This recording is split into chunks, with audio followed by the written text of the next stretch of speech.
Hello, it's the Great Canadian Bagel here, coming to you with another update to the Canadian federal election prediction series. I'm a day late. I meant to publish this yesterday, but I didn't, so we're gonna live with that. So, what has happened in the last week? Well, or 2 weeks. I didn't release a video last week because there was a bunch of polls that came out, but they didn't actually change anything substantially, so there was no point. I'm not going to release a video. That's just me being like, yep, it's the same. What's the point of that? Now, some of you at home, might be wondering about my model compared to other models, like the 338 Canada model, for example, who I do recommend if you're into this kind of thing. He, as like another viewpoint to look at, he's quite good. So his model compared to mine, because he's the main other model that I'm aware of. His is more sensitive, if that makes sense. His will update more frequently. That's the wrong word for it. His a smaller, like an individual poll has more weight in his model than it does in mine, because essentially right now, since we're not in campaign period, my model I've clamped down on poll to poll swing. When rights are dropped, I'm going to be changing those parameters in the model to increase poll to poll swing. The rationale behind this for me is I don't actually believe people's opinions change that much or that quickly outside of election times. So you get situations like I'll sort for this. Like we had an Ecos poll that came out the other day that was Liberals plus 10. Now there's plenty of reasons why I don't fully trust that poll, which I won't go into. Actually, no, I will go into. Basically, Ecos released a poll like 2 weeks earlier that was Liberals plus 5, and then they had one that was Liberals plus 10, which is also outside of the range of a lot of the other pollsters. On the, so it seems very doubtful that that's an actual real result, and not just either a poorly done poll or a unfortunate sample, because a 95% confidence interval sample with an IVR poll does have a 5% chance of just being completely wrong. There's many, so I'm very skeptical of that poll. But that poll, if I weighted it, put more, if I didn't clamp down on the swing, you'd see a big tick up from the Liberals from that poll, which I don't think is true. In a campaign period, I'm more willing to have that, because the other thing too with the campaign periods is you have a lot more polls happening a lot more frequently. So an odd poll, the 1 in 5 or 1 in 20 polls that are completely wrong are going to have less weight on individual published video because there's more polls being made. Or conversely, people are paying more attention, and a small thing in the campaign that has become aware for everybody could be causing a lot of change in opinions. Whereas the 2 weeks from between the last two Ecos polls, like what has changed federally?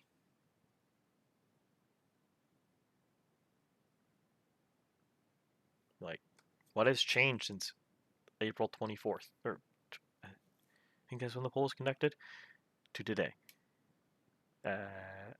Not much. There's some backlash against the Liberals for Bill C-10, and there's some backlash over the military sex abuse scandal. But neither of those things would cause the Liberals to gain 5 points in the polls. So, extremely skeptical that that is an accurate result. And this is the reason why I clamp down on this kind of stuff. I mean, in this particular instance, I didn't even include that poll because I do unlike, so 338 Canada, for example, gives pollsters rating grades, whereas I use my as his what do you call it?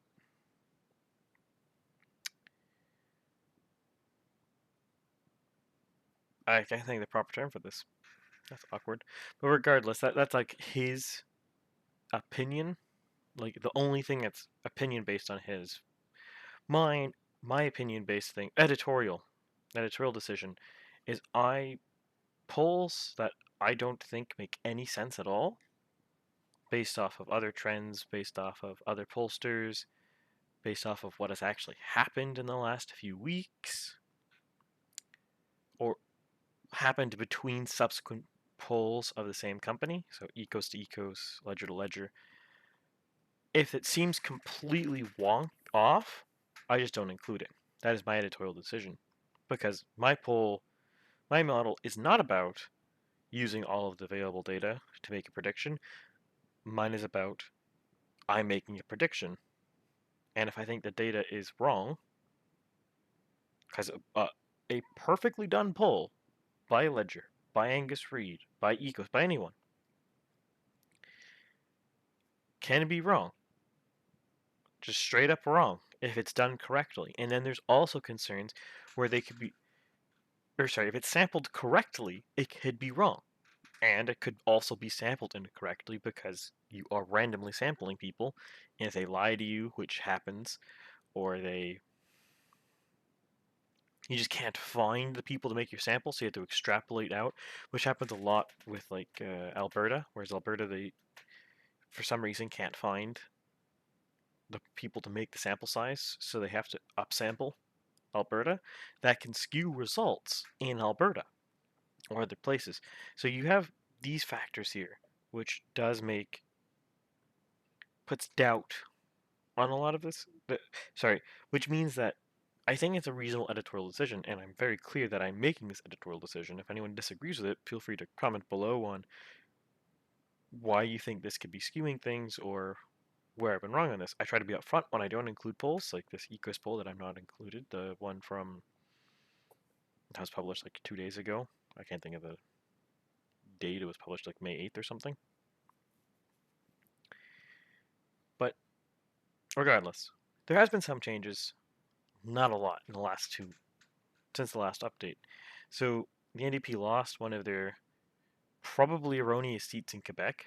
By erroneous, I mean I don't think those were ever seats that the NDP could be winning, but because of weirdness in the model, since, as I mentioned before, this hasn't been calibrated yet.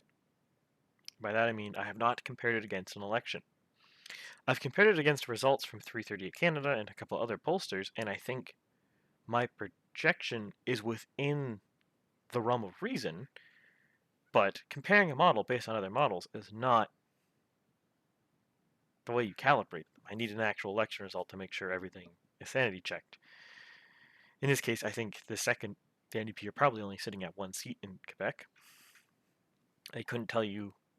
I could, but I don't want to open up the raw data to find out which seat that is probably being erroneously taken from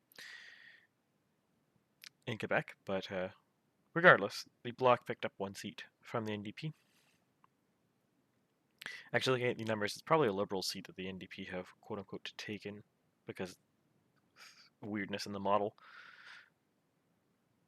But yeah, so the Bloc picked up a seat from the NDP here, and the Conservatives picked up a seat in BC from the Liberals. The Conservatives are firmly back in leading in BC now, as if we go back here and we pop over to hard raw data, as of May 9th, even though I'm publishing this date late, this video is calibrated to a May 9th result. So you'll just have to forgive that the May 9th prediction is coming out on May 10th. So the Conservatives are now leading 2.2% in BC, approximately where they were scored last election. The Liberals are running higher than they did last election, and NDP are running a bit lower in BC. Or is it the Greens? I think it's the Greens are running a bit lower in BC. So, yeah, conservatives have also either have mostly held ground in the rest of the prairies,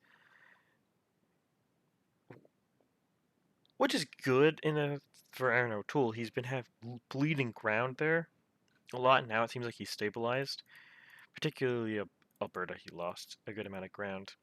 Though fortunately, it seems for him, he lost a bit of ground to Liberals, but mostly People's Party and what I'm presuming is Wexit. I mean, realistically, some of this other vote is Christian Heritage, but it's probably mostly Wexit at this point. I would say probably maybe 0.4% Christian Heritage at most, and the rest is Wexit in practical terms. Ontario is pretty stable at this point as well. It doesn't really seem to be moving that much. Same thing with Quebec, and there's a bit of movement in the Maritimes, but uh, it. No, I think there can be said something here. No, looking at the numbers again, there's not much movement in the Maritimes. There's really not much movement anywhere since April. If we look at the start of April, it's 33.9 for Conservatives, 35.6 for Liberals, and now it's 33.4 and 33.8. So both lost a bit of ground, but not a meaningful amount. Bloc is up a little tiny bit, but that's probably meaningless. Because if you look here, they have 3 results at 7 and 3 at about 6.95. They're just bouncing back and forth. Green is similar. They're kind of oscillating between 5 and 5.9 or 5.09. And this one's 5.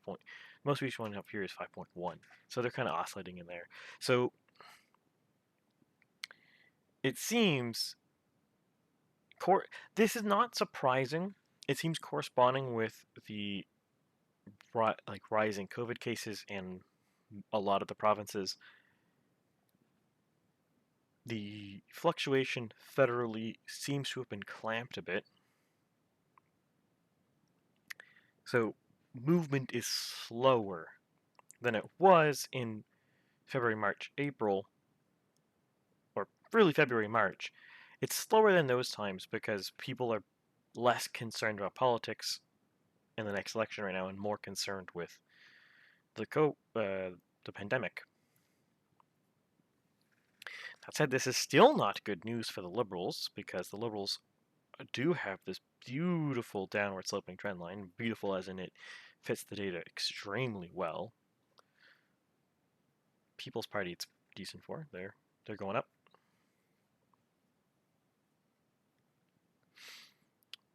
Though it's not as, I mean, it's a better R squared, but that's really because the Liberals have a bunch of outlier points like this one and this one and this one. So these two parties are definitely having movement, and this is bad news for Trudeau unless he does something that changes this for him. He seems to be consistently losing support every single update on average. There's the occasional updates like this one to that one or that one to that one where he looks like he gained some support, but he seems to be consistently going down. The Bloc, Green Party, or Bloc and NDP seem to be pretty stagnant. Maybe the Bloc is losing support and maybe the NDP is gaining, but the R squareds are so small that it's probably just fluctuation. And I think in the NDP's case, it just looks like they had 2 bad outliers at the start of the model, which should be noted, the start of the model is more chaotic because there's less data points. So if you remove those 2 points, it might even be the NDP are going down very slightly. If you start after like 0.10, or after week 10, it might be that they're going down very slowly, but even then, like even at this point, it's still such a small change that I wouldn't really feel comfortable calling it anything. The greens since about week 15, because this is weeks here, they seem like they are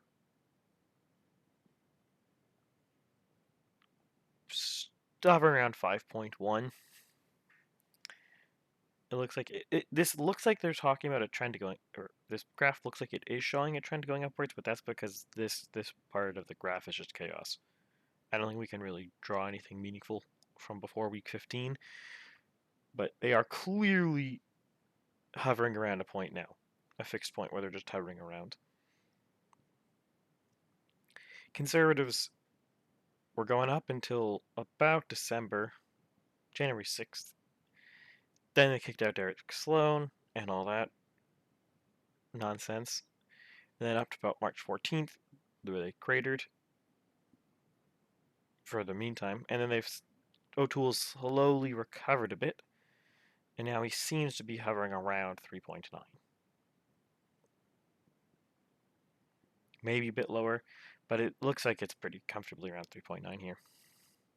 Or 33.9. So that's where all the different parties stand. Or all the different parties that have a chance of winning a seat. People's Party is pretty low, but Bernier could win his seat back. It's plausible in my mind. Where does it look like things are going, though? So we go back to this map. What I think is going to happen is I think over the next couple weeks, the Liberals are going to take the seat back from the NDP in Quebec, and they're going to go back to 35 in Quebec. Because I think it's an erroneous seat distribution. At the rate the Conservatives or BC's going, I think the Liberals are going to lose more seats in BC, and the Conservatives are going to gain more. I would expect both parties to probably slowly even out to their 2019 showings in the province. Around that.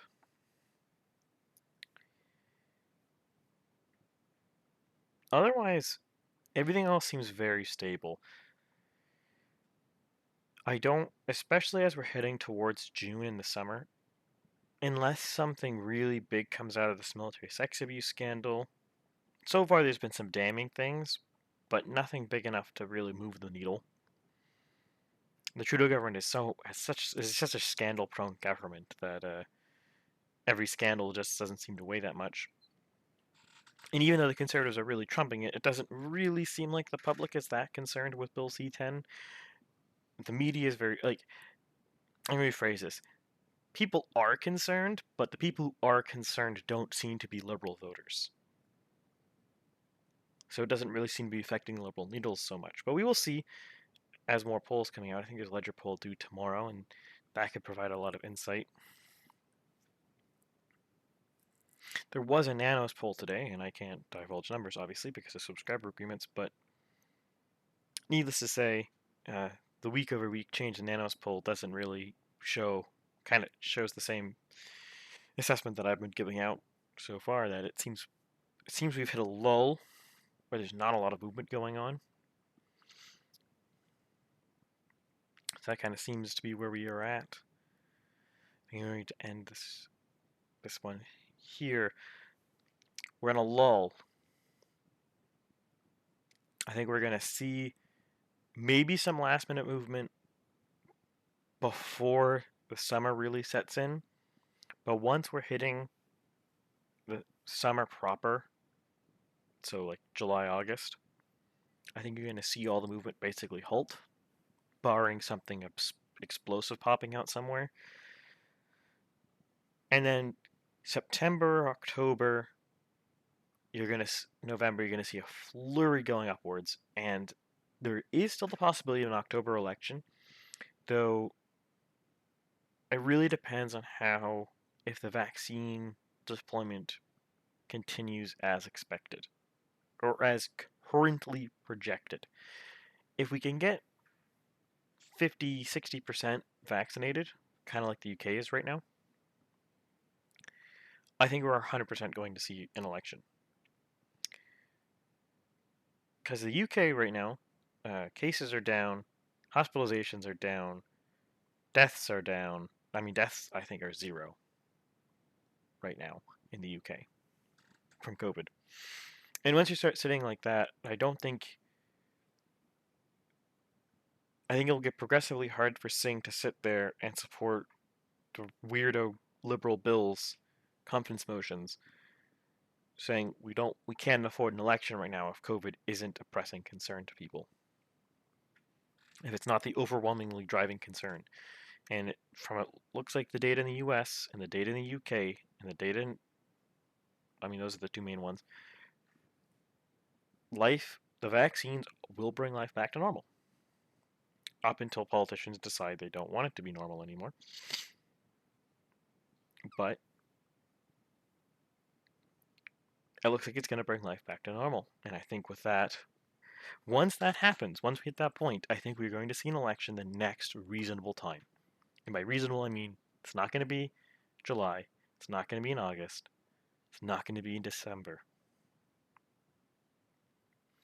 Probably not January, February, but it could happen in those. Like the prime election months are October and April. And if we get past April 2022 without the next election, I am going to be shocked. But with that said,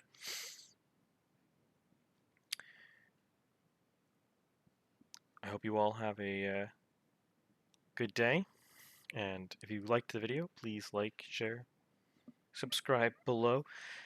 Give me any comments if you want to see stuff. There were some comments on the last video. M&O, I believe. I don't have the screen with me right here. I think that's... Let me just check. Yeah, M&O mentioned that he would like to see a breakdown of the